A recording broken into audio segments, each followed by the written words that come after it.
Hooray for Hollywood. That's gooey, bally, hooly Hollywood. Where any office boy or young mechanic can be a panic with just a good-looking pan.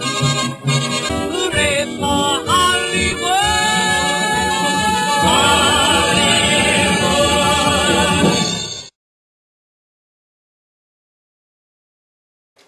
Hi, this is Tom Bell with LightsCameraCash.com. I want to do a quick video on some, I guess, guerrilla or detective techniques for doing your market research.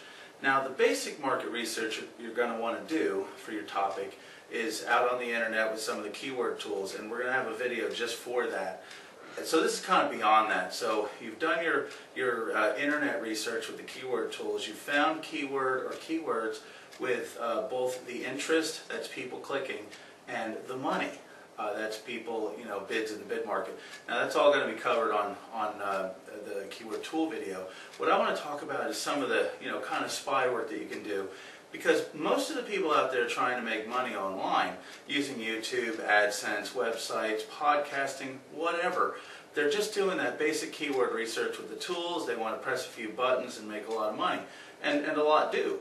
But a way to have an edge, if you want to get out there with the really big earners, you have to, kind of do some things that everybody else isn't doing. So I'm going to talk about a couple of methods for doing that. One is going to the bookstore. Now, when you really think about it, the bookstores are big companies and they employ lots of market research, focus groups. They know a lot of the numbers. So if you know some of their tricks, you can kind of piggyback on all the money they're spending to know what they know about books. Now, one thing that they know is people buy from the eye-level bookshelves. Now, those are the ones, if you're about 5'8", girl, guy, 6 foot, 4 foot, whatever, kind of averages out to 5'8". And if you were looking dead ahead, you'd be at the eye-level bookshelf. Now, as you just kind of walk through, you'll see that these are the books that statistically are selling, either with sales results or, again, what the focus groups are saying. So just kind of walk through and get an idea for, what books they're putting up top as opposed to what they're putting on the lower shelves where people don't look as often. Now, another thing that you'll want to look at is the bookshelves themselves. I was surprised because the bookshelves are arranged into the different topics or genres. For example, you have science fiction, romance novels, how-to, stuff like that. I was surprised when I really opened my eyes to that because I found that science fiction was huge. There was 2 or 3 shelves in a big Barnes & Noble that I went to.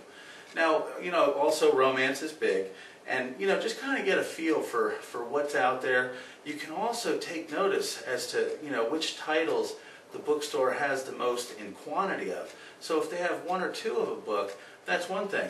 If they're putting 6 or 7 or 10 copies of a book out, or a whole table for that matter, you know that that's a good selling book. Now another thing you want to look at is the magazine rack. I mean, you can learn tons. The first thing you want to check is, on a topic, does the bookstore have more than one different magazine covering that topic? For example, hot rod cars, kit cars, home plans. There's a lot where you'll find that they have, just more than one magazine on that topic. So take note. And you'll also want to, again, see which ones are at eye level and which ones are down at the bottom. Now, here's where it gets really interesting. Remember, these magazine companies have really expensive copywriters in market research. So let's say you found a topic, and I'll use weddings for example because I was surprised when I really noticed that there was 6 or 7 or 8 different magazines for weddings.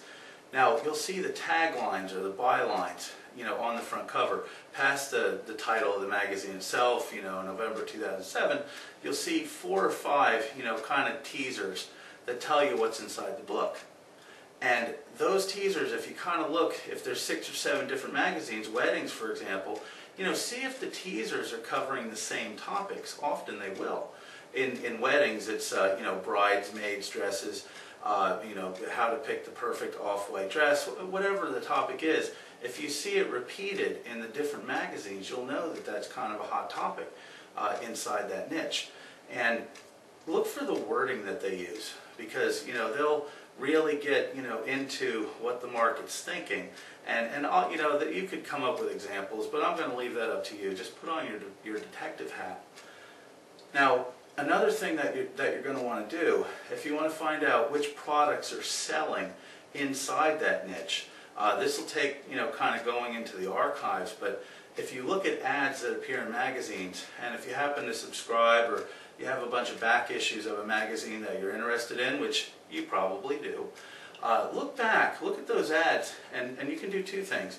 You can see if the same ad has appeared in that magazine for months and months and months, and if that same ad is there, you'll know that it's a good ad because they're very expensive, and the advertiser has been running that ad, so you know that you have a topic that you're interested in that makes money, and now you have an idea for what will actually sell inside that topic. That's good stuff. Now, another thing you can do is if you see ads from the same advertiser, but they've changed over the months, if you can go back, say a year or so, maybe the library, if you don't have the back issues, or order them, you can look and see if the ad has changed. And then you might see that the ad went through 2 or 3 revisions over this amount of months, and then it's been the same for a long time. Now you know 2 important things. 1, that the ad is working, and 2, that the advertiser is on his toes. He's doing some testing. So there's just a couple of nuggets, and of course there's going to be more on this topic inside of our course, lightscameracash.com. You can find it there. Now, one other thing that I think is kind of a nugget for people that want to do some street smart market research is you can go to Amazon.com. And we cover this more thoroughly when we talk about product creation, but just a couple of quick hints is you can find your topic, let's say just for example dog grooming, and once you go, you type in dog grooming under books, you can sort it from a pull down menu for best selling. Now you know then which books that have dog grooming in there are the best sellers. And you can do a couple of things. And again, we're going to talk about this more when it talks about creating your own product. But you can look at the table of contents inside Amazon, and these people are selling a lot of books on this particular topic, whatever it is, the best sellers. You can look at their table of contents because if they've done their homework, they know what problems people out in that niche are having, so they're going to address those inside the table of contents. So you can look for similarities among bestsellers. Another thing that you can do is you could look at the book reviews from Amazon readers, and you can look at the 5-star reviews and find out what people really liked, and then go look at the 1- and 2-star reviews and find out what they didn't like, and that's going to give you a kind of a view of what people interested in the topic that you are interested in. So again, that's just a few topics. Again, we cover this much more in depth on our course, but I wanted to put that out, so there's some street smart market research for you. Again, this is Tom Bell, lightscameracash.com.